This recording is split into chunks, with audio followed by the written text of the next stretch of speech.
Hello class.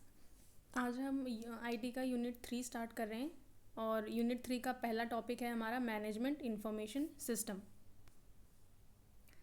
Management information system है क्या, पहले तो ये जानना ज़रूरी है। तो इसको हम शॉर्ट में एमआईएस कहते हैं। एमआईएस क्या है? एक कंप्यूटर बेस्ड सिस्टम है।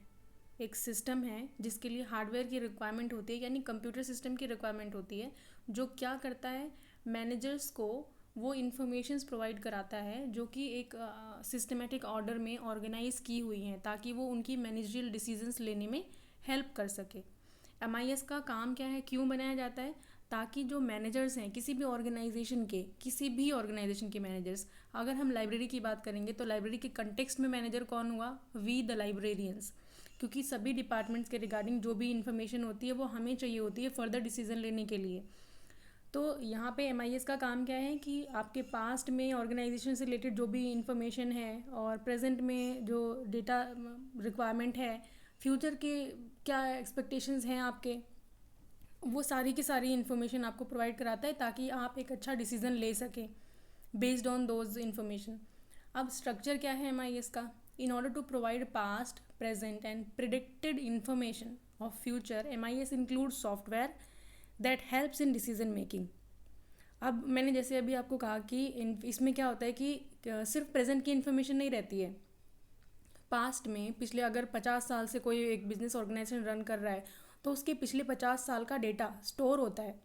क्यों? क्योंकि उसकी भी रिक्वायरमेंट होती है, कहीं ना कहीं उसको भी देखा जाता है। तो पास्ट की इन्फॉर्मेशन होगी, प्रेजेंट में जो डे टू डे एक्टिविटीज़ हो रही हैं वो भी होगा, और फ्यूचर में क्या हो सकता है उसका एक अनुमानित आंकड़ा भी होगा। उन सबको इंक्लूड करते हुए एक MIS include software that helps in decision making. तो ये सारी जानकारी देने के लिए एक सॉफ्टवेयर बनाया जाता है जो कि डेटाबेस क्रिएट करता है, और उसके थ्रू आपको अपने फर्दर डिसीजंस लेने होते हैं।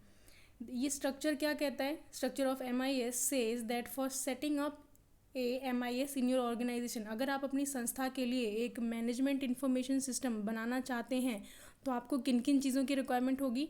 एक हार्डवेयर सिस्टम चाहिए जिसमें कि आप मैनेजमेंट का वो स्पेशल सिस्टम इंस्टॉल कर सके जिससे डेटा को रिट्रीव किया जाएगा। डेटाबेस तो आपके पास बना हुआ है, उस डेटाबेस में से कोई स्पेसिफिक इन्फॉर्मेशन रिट्रीव करने के लिए आपको सॉफ्टवेयर की रिक्वायरमेंट होगी जो स्पेसिफिक काइंड ऑफ हार्डवेयर में इंस्टॉल्ड होगा। You also need to hire some operating personnel का मतलब होता है staff who will operate the system. मतलब कि अगर जब हम कंप्यूटर की बात करते हैं तो टेक्निकल हैंड होना भी ज़रूरी है, हमें कंप्यूटर की अच्छी जानकारी होना भी ज़रूरी है। अगर एक पर्टिकुलर सॉफ्टवेयर में काम करना है और आप नहीं जानते हैं उसके बारे में, तो आपको एक स्टाफ को रिक्रूट करना पड़ेगा जो स्पेसिफिकली आपका वही काम करेगा। अब इसकी डेफिनेशन और मीनिंग क्या है? एमआईएस क्या है? एक कॉन्सेप्ट है एमआईएस। ये जो तीनों के तीनों कैरेक्टर्स हैं ये रिप्रेजेंट करते हैं अपने आप को specifically. MIS provide managers with required information for their activities and to support their decision making. Management का क्या काम है? मतलब कि जो मैनेजर्स हैं उनको जिस तरह की इन्फॉर्मेशन की ज़रूरत है वो प्रोवाइड कराना ताकि वो सही डिसीजन ले सकें। इन्फॉर्मेशन क्या है? जो डेटा है आपके पास में कि मार्केटिंग का है, प्रोडक्शन का है, फाइनेंस का है, या अगर लाइब्रेरी के कंटेक्स्ट में बोलें तो आपके यूज़र्स के रिगार्डिंग कि किस तरह के यूज़र्स आपकी लाइब्रेरी में आते हैं, आपका कलेक्शन कैसा है, टाइमिंग क्या है, आपका बजट क्या है, फाइनेंशियल इश्यूज़ क्या हैं, ये सारी चीज़ें इन्फॉर्मेशन है। क्योंकि इन्हीं चीज़ों से के बेसिस पे तो हम डिसीजन लेंगे। कभी हमें बजट बनाना होगा, कभी हमें नई रिक्रूटमेंट करनी होगी, इसी तरह के डिसीजंस लेने के लिए ये इन्फॉर्मेशन दी जाती है। और सिस्टम का क्या मतलब है? सिस्टम का मतलब एक संस्था में काम करने वाले एक लोअर लेवल से हाईएस्ट लेवल तक का जो चैनल होता है स्टाफ का, वो पूरा का पूरा सिस्टम होता है जिसमें कि इन्फॉर्मेशन एक लेवल से दूसरे लेवल पर ट्रांसफ़र होती है और धीरे धीरे रिफाइन होती रहती है और बेहतर होती रहती है। MIS is design only to supply the ongoing procedural information. ये कह रहा है कि MIS में हम कोई नई जानकारी नहीं बना रहे हैं, कोई नई जानकारी ना कलेक्ट करने की कोशिश कर रहे हैं, ना क्रिएट कर रहे हैं। बस पहले से जितनी भी जानकारी अवेलेबल है उसी को एक सिस्टम के थ्रू, एक चैनल के थ्रू एक लेवल से दूसरे लेवल पे पहुंचा रहे हैं। Managers of MIS In management information system, MIS managers are also called database managers. मतलब इसमें जो मैनेजर्स हैं यानी जो इस सिस्टम को ऑपरेट करते हैं, जिन्हें इस तरह की इन्फॉर्मेशन की ज़रूरत होती है, उन्हें डेटाबेस मैनेजर्स भी कहा जाता है. क्यों कहा जाता है? क्योंकि वो स्पेसिफिक तरह के डेटा को मैनेज करने का काम करते हैं. Help and support the information system of organisation. और वही तो हैं जो कि आपके किसी संस्थान के पूरे स्ट्रक्चर को सपोर्ट करते हैं, इन्फॉर्मेशन की जो भी रिक्वायरमेंट होती है उसको पूरा करते हैं. तो इस तरह के सिस्टम की ज़रूरत किसे होगी? उन्हीं मैनेजर्स को होगी. They design and assemble computer system of organisation to support the objective of employees of the company. वो एक स्पेसिफिक तरह का कंप्यूटर सिस्टम डिज़ाइन करते हैं जो कि पूरे के पूरे संस्थान में जितने भी डिपार्टमेंट्स हैं, सभी सेक्शंस में जैसी रिक्वायरमेंट है, जैसी क्वेरी है, उसके अकॉर्डिंग उसके ऑब्जेक्टिव को पूरा करने वाला सेटअप क्रिएट करते हैं. और वो ये भी ध्यान में रखते हैं कि हर एक डिपार्टमेंट में जिस तरह के एम्प्लॉयज़ काम कर रहे हैं उसी तरह का हमारा सिस्टम भी हो. टाइप्स ऑफ MIS क्या है? Types of MIS below mention are the types of information system use to create, report, retrieve data and help in decision making of managers. ये जो 3-4 चीज़ें यहाँ पर लिस्ट की हैं मैंने, ये क्या बताती हैं? ये बताती हैं कि किस तरीके से इन किसी भी जानकारी को बनाया जाता है, उसकी रिपोर्ट तैयार की जाती है, और जो हमारे पास पूल ऑफ इंफॉर्मेशन है यानी इतनी सारा डेटा अवेलेबल है उसमें से किस तरह से उसको रिट्रीव किया जाता है. सबसे पहला क्या है? DSS यानी decision support system are computer programmed application used by middle and higher management to collect information from different sources to be used in solving a problem. इससे इसका DSS के फुल फॉर्म पढ़ने से ही क्लियर हो जाता है कि इसका काम क्या होगा. डिसीजन को सपोर्ट करना, यानी आपको कोई एक प्रॉब्लम है उसको सॉल्व करना है, तो उसको सॉल्व करने के लिए एक तरह की इन्फॉर्मेशन की ज़रूरत होगी कि पहले क्या हुआ था और अब क्या बेहतर हो सकता है. तो डिसीजंस को सपोर्ट करने वाला जो सिस्टम है उसे डिसीजन सपोर्ट सिस्टम कहते हैं. ये एक प्रोग्राम होता है, एक पर्टिकुलर कंप्यूटर प्रोग्राम होता है जो कि मिडिल और हायर लेवल मैनेजमेंट ही यूज़ करती हैं, लोअर लेवल पे यूज़ नहीं किया जाता है. EIS क्या है? एग्जीक्यूटिव इंफॉर्मेशन सिस्टम है. ये एक टूल है that provide quick access to reports, यानी जो रिपोर्ट जनरेट की गई है, अलग अलग डिपार्टमेंट की अपनी अपनी रिपोर्ट सबमिट होती है, जो मान लीजिए मंथ एंड पे सबमिट हो रही है, तो उसकी क्विक समरी की मतलब फटाफट से हमने देख लिया और किस किस डिपार्टमेंट में क्या क्या चल रहा है वो भी पता चल गया. HRM यानी ह्यूमन रिसोर्स मैनेजमेंट सिस्टम. ये वाला एक पूरा अलग ही डिपार्टमेंट होता है. जितने भी संस्थान हैं, चाहे जितने भी तरीके के हों, सब जगह पर HRM का रोल बहुत इंपॉर्टेंट होता है, क्योंकि जितने एम्प्लॉयज़ वहाँ पर काम कर रहे हैं उनके रिक्रूटमेंट से लेके उनकी सैलरी, उनका DA, उनका TA, जो भी चीज़ें हैं, अगर आप गवर्नमेंट सेक्टर में काम कर रहे हैं तो ये सब चीज़ें एप्लीकेबल होती हैं. और इन सब का रिकॉर्ड कौन मेंटेन करता है? HR डिपार्टमेंट का काम ही यही होता है. अब मान लीजिए कोई ऐसी गाइडलाइन आई है गवर्नमेंट की तरफ से कि इस संस्थान में काम कर रहे जो मान लीजिए 100% एम्प्लॉइज़ है, उनमें से 5% को एक स्पेसिफिक क्राइटेरिया के बेस पे कुछ इंक्रीमेंट देना है. तो उनके पास जब रिकॉर्ड है तभी तो वो उन 5% लोगों के ऊपर एप्लीकेबल होगा. अगर मेरे पास मेरे एम्प्लॉयज़ का रिकॉर्ड ही नहीं है तो मैं कैसे डिसाइड करूँगी कि 10,000 लोग मेरे अंडर काम कर रहे हैं उसमें से 5% को मैं इस बेस पे इंक्रीमेंट दे सकती हूँ. तो ये यहाँ पे MIS का रोल क्या है कि ये इन्फॉर्मेशन को अपने पास कलेक्ट करके रखता है ताकि आपको एक स्पेसिफिक डिसीजन लेने में मदद ले. यहाँ पे हम क्या डिसीजन ले रहे हैं? हमें इंक्रीमेंट देना है, और वो इंक्रीमेंट किस बेस पे लेंगे? अपने MIS के ऊपर. क्यों? क्योंकि वो हमें हमारा डिसीजन लेने में सपोर्ट कर रहा है, हमें रिक्वायर्ड इन्फॉर्मेशन प्रोवाइड करवा रहा है जो पहले से स्टोर है वहाँ पर. और लास्ट इसमें क्या है? ERP का फुल फॉर्म होता है enterprise resource planning, is use to interconnect all the activities of particular building. एक ही पर्टिकुलर बिल्डिंग में, एक छोटी सी ऑर्गेनाइजेशन में जो काम हो रहा है उन सबको आपस में जोड़ने के लिए छोटे छोटे मॉड्यूल्स बनाए जाते हैं इसमें, और उन मॉड्यूल्स के थ्रू काम को किया जाता है. अब MIS के हमें क्या फ़ायदे हैं? एक, quickly provides all sort of information for decision making at different levels. अब ये सिस्टम क्या है? जानकारी ही तो दे रहा है, तो हमें जब क्या नाम है हर तरह की जानकारी एक ही जगह पर मिल जाएगी तो हमारा तो वैसे ही डिसीजन मेकिंग फास्ट हो जाएगा, हमारा मैनेजमेंट बेटर हो जाएगा. It provides decision making easy. जब हमारे पास पहले से प्रेडिक्टेड इन्फॉर्मेशन होगी कि शायद ऐसा हो सकता है या फिर पास्ट में ऐसा हुआ था, तो रिस्क भी कम हो जाता है. Helps in long range planning. क्योंकि हम इसमें फ्यूचर को भी तो एक्सपेक्ट करके चलते हैं ना कि हमारा पिछले 10 साल से ये बजट रहा है या हमने इस तरीके से काम किया है, तो फ्यूचर में थोड़े बहुत ही वेरिएशंस आएंगे, तो लॉन्ग टर्म प्लानिंग भी हो जाती है और इन्फॉर्मेशन को आपस में एक दूसरे डिपार्टमेंट में शेयर करना ईजी हो जाता है, एक सिस्टम होता है। तो अब हम लाइब्रेरी के कंटेक्स्ट में एमआईएस को लेकर आएंगे तो क्या होगा, MIS for library and information managers. यहाँ पे इन्फॉर्मेशन मैनेजर्स का क्या मतलब है, यानी कि जो लाइब्रेरियंस लाइब्रेरी को ऑपरेट करते हैं वहाँ उनका रोल आता है। It helps us the library managers in are decision making regarding. अब लाइब्रेरी में किन किन चीज़ों में डिसीजन लेने में एमआईएस मदद कर सकता है। पहला है monitoring and feedback on need for procuring additional copies of certain books based on heavy demand. जिस तरह का हमारे पास यूज़र आ रहा है लाइब्रेरी में, वो उसकी डिमांड क्या है, उसकी प्रायोरिटीज़ क्या हैं, वो किस लिए विज़िट कर रहा है। जब हमें उसका फीडबैक मिलेगा तभी तो हमें पता होगा कि उसके डिमांड को कैसे फुलफ़िल करना है और हमें कितनी चीज़ें नई मंगाने की, कितनी किताबें नई मंगाने की ज़रूरत है, किस तरह की किताबें मंगाने की ज़रूरत है।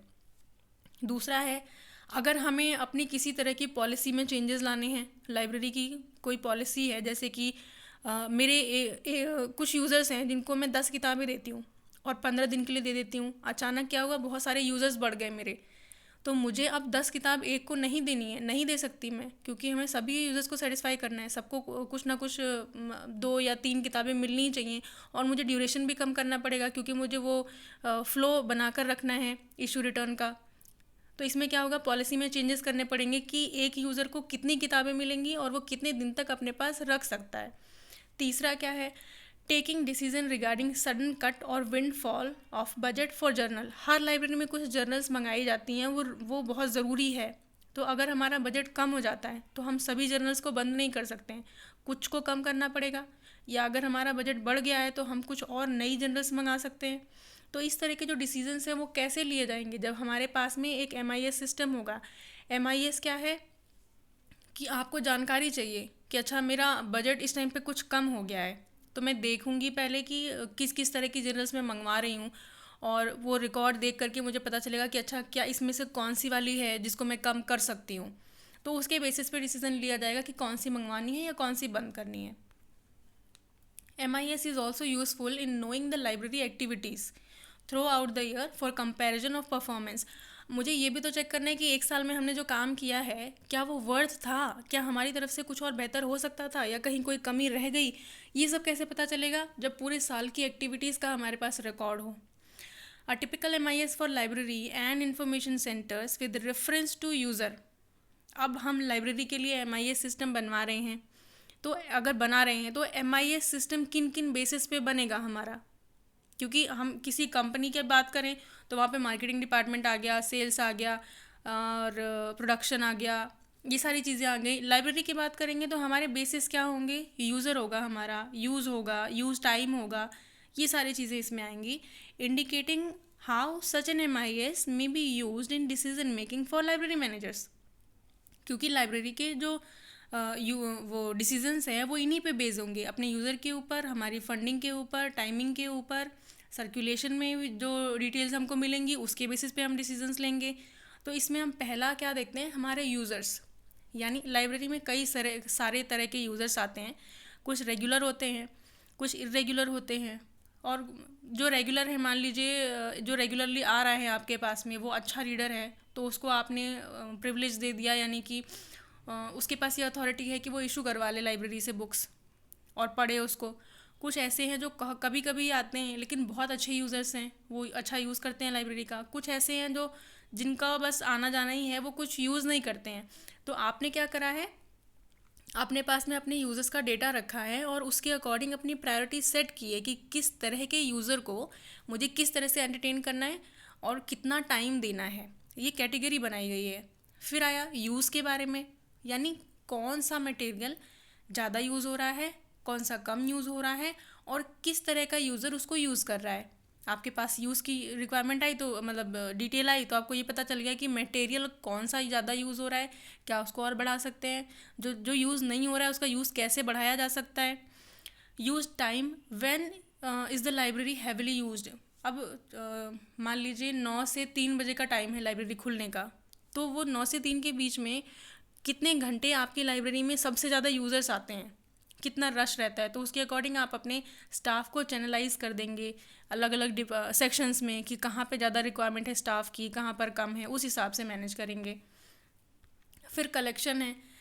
जब हम अपने कलेक्शन को एनालाइज करते हैं तो हमें पता चलता है कि हमारे पास कितने सब्जेक्ट्स अवेलेबल हैं और कौन से वाले की डिमांड ज़्यादा है, मटेरियल किस टाइप का है और किस तरह के और मटेरियल्स को हम ऐड कर सकते हैं। हमारी सर्विसेज में क्या आएगा, circulation, reference, literature search, current awareness service, selective dissemination of information, ये सारी हमारी लाइब्रेरी की सर्विसेज हैं। दिस इन्फॉर्मेशन, अगर ये जो हमारी सारी इन्फॉर्मेशन है, इससे क्या होता है, हम अपनी प्रायोरिटीज़ को फिक्स करते हैं जो हमारी क्वालिटी को भी इम्प्रूव करता है। जब हम बेटर सर्विसेज देंगे तो ही हमारा यूज़र सेटिस्फाई होगा और हमारे लाइब्रेरी का यूज़ रेगुलरली करेगा। पर्सोनल का मतलब होता है स्टाफ। अब स्टाफ को, हमारे पास जो स्टाफ है उसमें से कितने लोग ऐसे हैं जिनको कि उनकी स्किल्स को अपग्रेड करने की ज़रूरत है कि हम उन्हें ट्रेनिंग प्रोवाइड करवाएं या भेजें कहीं ट्रेनिंग सेशन के लिए। कितने ऐसे हैं जिनका प्रमोशन होना चाहिए, तो उनकी परफॉर्मेंस कैसी रही है, क्या उनको किसी तरह की गाइडेंस की ज़रूरत है, ये सारा रिकॉर्ड होता है। This information if systematically collected, organised and store leads to valuable support in decision making. अगर ये सारी की सारी इन्फॉर्मेशन प्रॉपर तरीके से कलेक्ट करके स्टोर की जाती है तो भविष्य में आने वाले जितने भी डिसीजंस आप लेंगे वो हमेशा बेहतर ही साबित होंगे। अब यह हमारा आ गया कंक्लूजन का पॉइंट, मतलब कि हमारा सार क्या निकला MIS का। MIS can be developed collecting all above data. जो भी अभी पीछे हमने चीज़ें देखी हैं उन सब का यूज़ करके ही MIS को डेवलप किया जाता है। और एक पर्टिकुलर ऑर्गेनाइजेशन में, एक बिल्डिंग के अंदर जितने भी ऑफिशियल्स हैं जिनको की रिक्वायरमेंट है उस डेटा की अपने डिसीज़न को लेने के लिए, वो सब उसको यूज़ कर सकते हैं। और data supplied through MIS is useful in management of libraries. हम लाइब्रेरीज़, MIS की ज़रूरत ही क्यों पड़ रही है, उसका तो पहला टर्म ही मैनेजमेंट है। यानी अपनी लाइब्रेरीज़ को अच्छे ढंग से मैनेज करने के लिए ही हम इस सिस्टम को बना रहे हैं, ताकि हमारे पास हर तरह की जानकारी अवेलेबल हो और हम तुरंत फटाफट अपने क्विक डिसीजंस ले सकें। MIS is any organised approach for obtaining relevant and timely information on which all managerial decisions are based. ये एक ऐसा सिस्टम है जिसके थ्रू हमारे जितने भी मैनेजरियल डिसीजंस होते हैं, यानी कि मैनेजमेंट बेस्ड डिसीजंस होते हैं, हर एक लेवल पे उसको लिया जाता है। और लाइब्रेरीज़ में computerised MIS are not normally found. ठीक है, कि जब हम किसी संस्थान की बात कर रहे थे तो वहाँ पे एक कंप्यूटर बेस्ड सिस्टम था प्रॉपरली, लेकिन यहाँ पे इन प्रिंसिपल को फॉलो किया जाता है। किसके बेसिस पे फॉलो किया जाता है, जो हमारे पीरियोडिकल यानी पर्टिकुलर टाइम पीरियड में रिपोर्ट्स जनरेट होती रहती हैं अलग अलग डिपार्टमेंट की, जो स्टैटिस्टिकल डेटा हमको मिलता है कि ये आंकड़े हैं, क्या क्या कैसे कैसे हो रहा है, इन बेसिस पे हम अपने डिसीजंस लेते हैं। तो ये हमारा MIS का टॉपिक यहाँ पे कंप्लीट हो गया है। And thank you.